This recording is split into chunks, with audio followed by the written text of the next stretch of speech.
ABC7 found similar scrawls on fixtures in Merrifield. Park police have already put people on the lookout now for this guy right here when it comes to the monument graffiti. Well, Tom Rousey, what could be an expanding investigation tonight. Tom?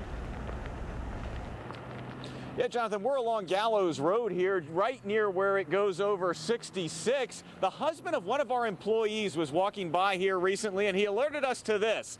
He thought this graffiti looked familiar, and in just a moment, you're going to see how familiar it looked. Did the same person write these? You judge. On the left, graffiti from the National Mall in February. On the right, graffiti along Gallows Road in the Merrifield section of Fairfax County. In my mind, I was thinking, what if it's the same individual? In February, someone wrote conspiracy theory type graffiti on the Washington Monument, plus the Lincoln, World War II, and D.C. war memorials. Similar graffiti was later found on the Mount Vernon Trail. Just this week, U.S. Park Police put out these pictures of a man they're looking for in the incidents. Among other things, the graffiti said, "Jackie shot JFK," just like in Fairfax County. When did you first notice this one here? Not too long after the incident was on the monument. Noel Watson often walks by here. He says the graffiti appeared on this electric box on Gallows Road within a week of what happened in D.C. President's Day weekend. There's similar writing on stickers on a nearby pole. We asked Noel if he thought the handwriting looked similar to D.C. I would say yeah. I mean, I'm not a handwriting expert, but I would say yeah.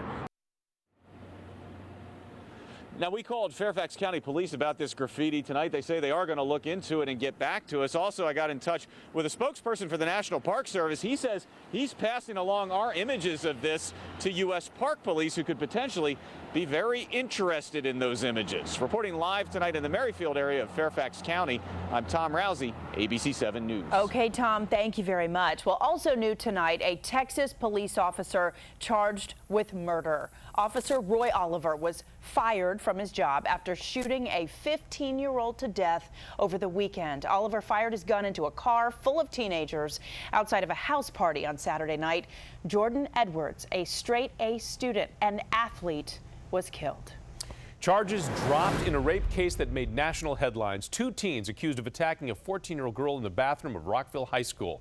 Prosecutors say they do not have enough evidence to move forward with this case.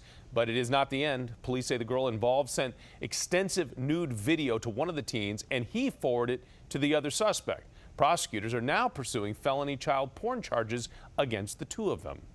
And neighbors in Southwest shocked tonight after parents were charged with killing their baby girl on Christmas Day. An autopsy showing that that baby had been starved to death. Annalisa Gale live with this tragic investigation. Annalisa? Jonathan, the parents appeared in court for the first time this evening around 7:30. The cousin of the mother, now charged with murder, tells me that she didn't think anything was wrong with the baby when she occasionally saw her.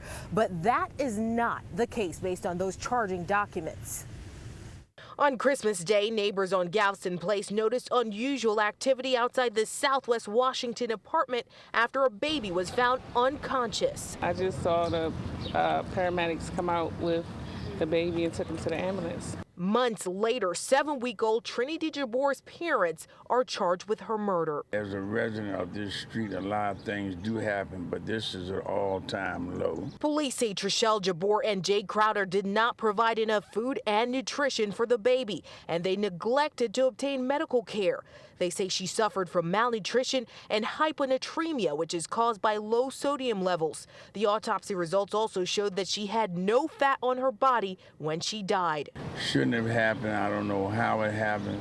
In addition, an anthropologist reported that she had multiple rib fractures. I really feel like social service should do more investigation on these households, how these girls are treating these babies. The baby's parents are now being held without bond, and they're due back in court on the 22nd for a preliminary hearing. Live in the district, Annalisa Gale, ABC 7 News. All right, Annalisa, thank you. A D.C. construction worker and Marine veteran accused of trying to help ISIS. He was arrested last night after he bought an AK-47 from an undercover agent. According to court papers, he thought he was buying it from someone involved with the terror group. Investigators say he talked about wanting to shoot up a D.C. police station. And I'm Nancy Chen with new developments now. 18 Penn State fraternity members are facing charges after the death of a student at a pledge party. Authorities say 19-year-old Timothy Piazza fell down the stairs 3 months ago, and no one called for help for nearly 12 hours. Prosecutors say fraternity members pressured Piazza into a challenge involving drinking 4 to 5 drinks, they say, within 2 minutes. Surveillance footage from that night shows Piazza visibly bruised, they say, as fraternity members try unsuccessfully to revive him. But it wasn't until morning they finally called 911. Even then, they were focused on coordinating their stories with police. His family says they're devastated. This is the result of a feeling of entitlement, flagrant disobedience of the law, and disregard for moral values that was then exacerbated